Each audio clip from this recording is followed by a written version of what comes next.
अस्सलाम वालेकुम। जैसा आप सबको मालूम होगा कि इंतहाई अफसोसनाक वाक़या हुआ पीआई का जहाज़ जो क्रैश हुआ। मुझे बहुत सारे पायलट्स ने रीच आउट किया, बहुत सारी बातें बताई, लेकिन वो मैं इसलिए नहीं शेयर करूँगा क्योंकि मामला भी अंडर इन्वेस्टिगेशन है and I don't want this investigation to be hampered in any way. तो मैं एक जनरल ओवरव्यू दूंगा। देखिए, फ़र्स्ट ऑफ़ ऑल हमारे मुल्क पे इस्लाम बहुत है और जो होना चाहिए इस्लाम वो है नहीं, जो नहीं होना चाहिए वो है। फॉर एग्ज़ाम्पल, जब भी इस किस्म का वाक़या होता है हमारे लोग ये कह के टाल देते हैं कि भाई अल्लाह की मर्ज़ी थी, अल्लाह की मसलहत थी, इसमें हम कुछ नहीं कर सकते।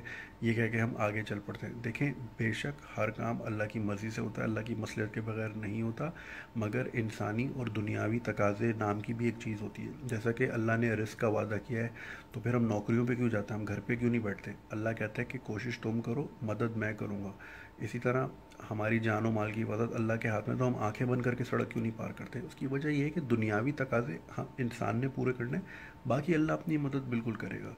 इसी तरह ये बिल्कुल जो हादसा हुआ है ये हमारे सेफ्टी प्रिकॉशंस की नेग्लिजेंस है, जिसकी वजह से इस तरह के हादसा पेश आते हैं और हम ये कह के बस हाथ झाड़ के हम आगे निकल जाते हैं कि भाई ये तो अल्लाह की मर्ज़ी थी, और हम अगले हादसे का इंतज़ार करते हैं। This is a criminal offence. देखें, हमारे मुल्क में इंसानी जान की कोई कदर नहीं, अनफॉर्चुनेटली। हेल्थ एंड सेफ्टी नाम की कोई चीज़ नहीं। 2005 में जो ज़लज़ला आया था उसके बाद पूरी दुनिया ने अपने ख़जाने खोल दिए थे, बहुत एड आई थी पाकिस्तान को। मगर 11 साल बाद आज भी हाल है, बहुत सारे लोग अभी भी बेघर हैं, और खुदा ना खास्ता अभी भी कोई इस तरह का हादसा पेश आए तो शायद उससे और बुरा नतीजा निकले, क्योंकि हमारे यहाँ डिज़ास्टर प्रिवेंशन नाम की कोई प्लानिंग नहीं है, कोई कोई काम नहीं होता। दुनिया का एटमी ताकत वाला मुल्क है हमारा, लेकिन उसके सबसे बड़े शहर कराची में अगर किसी बिल्डिंग में 5वें फ्लोर पे आग लगे तो इस पूरे शहर में कोई फायर ब्रिगेड मौजूद नहीं जो 5वें फ्लोर तक पहुंच सके।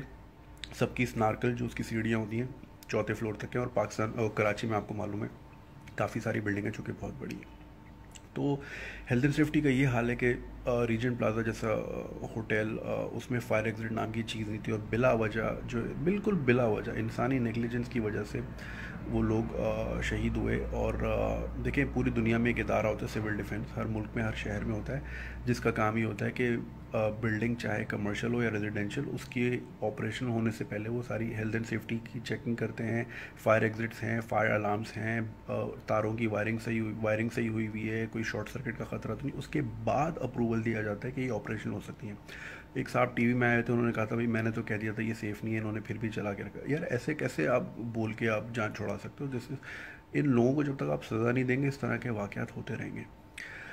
अच्छा, अब रही बात पीआईए की, तो एक जनरल ओवरव्यू दूंगा। आप सबको पता है पीआईए में बहुत सारी अपॉइंटमेंट्स जो हैं पॉलिटिकल हैं, ठीक है ना, सियासी बुनियादों पे होती हैं, लसानी बुनियादों पे होती हैं।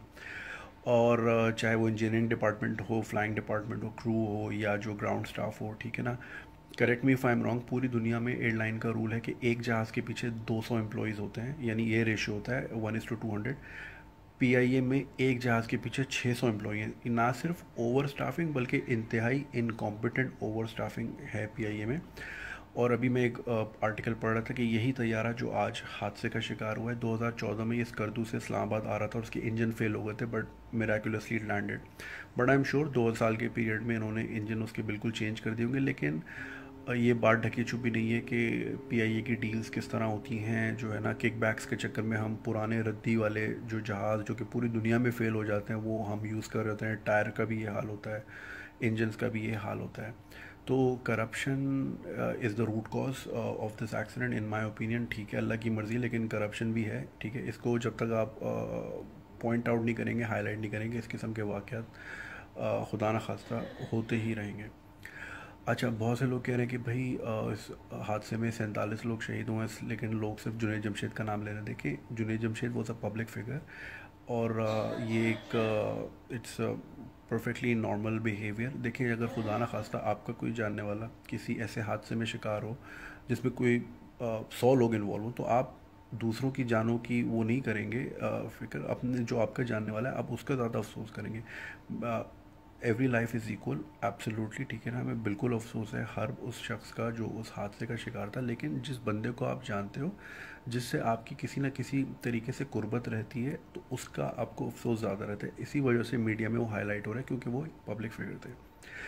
बहुत से लोग बहस कर रहे हैं कि भाई आरआईपी क्यों लिख रहे हो, वो तो मौलवी आदमी थे, इन्ना लिल्लाह लिखो।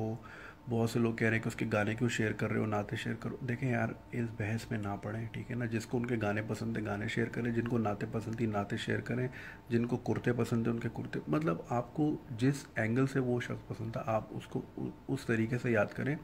इस बहस में ना पड़ें। जितनी बहस हम इन फजूल बातों में लगा रहे हैं कि RIP ना लिखें, अगर यही एनर्जी हम लगाएं और PIA से सवाल करें कि भाई ये किस किस्म का, या हम गवर्नमेंट से सवाल करें कि किस किस्म के ऑपरेशन हो रहे हैं, कंडक्ट कर रहे हैं, और ये एयरलाइन किस तरह चल रही है, और अगर हम इन चीज़ों को क्वेश्चन करें तो शायद हम किसी की जान बचा सकें। वरना फिर अब कुछ महीनों बाद फिर इस किस्म का वाक़या होगा, खुदा न खास्ता, और हम बैठे होंगे यही RIP वाली डिस्कशन लेके।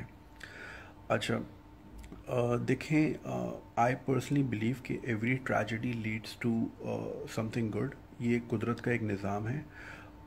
उसकी मिसाल ये है कि जैसे अगर इमरान खान की वालदा को कैंसर नहीं होता तो शायद शौकत खानम कभी ना बनता।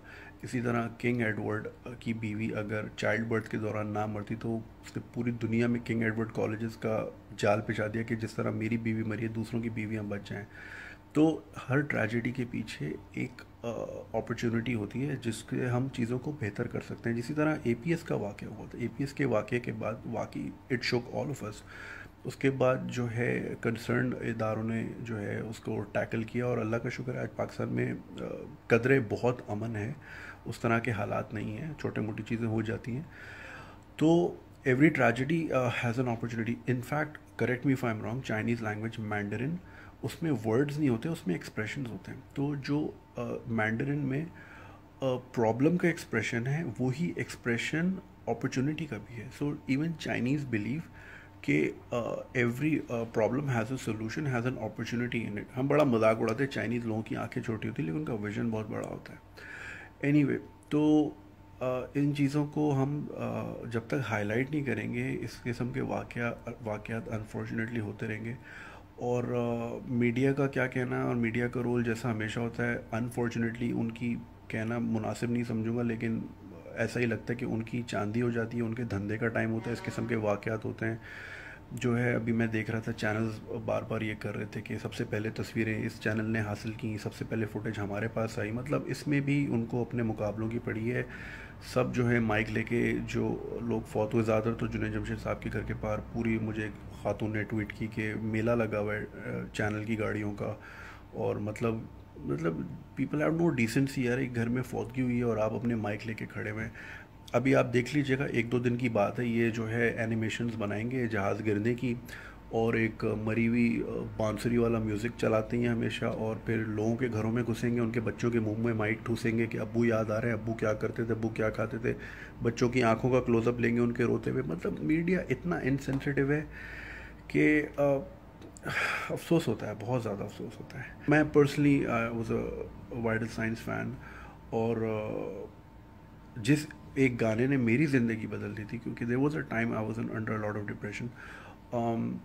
जुनैद जमशेद का एक गाना था जिसमें दो पल का जीवन उसका नाम है, उसमें एक लाइन थी, उसमें वो कहते हैं कि गम को हमेशा मुस्कुरा के छुपाना, हंसते हंसाते ज़िंदगी को बिताना। तो वो लाइंस मेरे जहन में ऐसी रच बस गई थी कि बस when ever I felt depressed और आई फेल्ट सैड, मैं हमेशा वो गाना सुनता था, और उस गाने से मुझे हमेशा जो है बहुत मोटिवेशन मिलती थी। तो आपको उनकी कोई भी बात, मैं उनको रिलीजियसली भी फॉलो करता था, और आपको जिस बंदे की जो बात समझ आए आप उसको अप्रिशिएट करें, उनको याद करें, उनके लिए दुआ करें, और बाकी जो लोग हैं उनके लिए भी दुआ करें, अल्लाह उन सब की मग़फ़िरत फरमाए।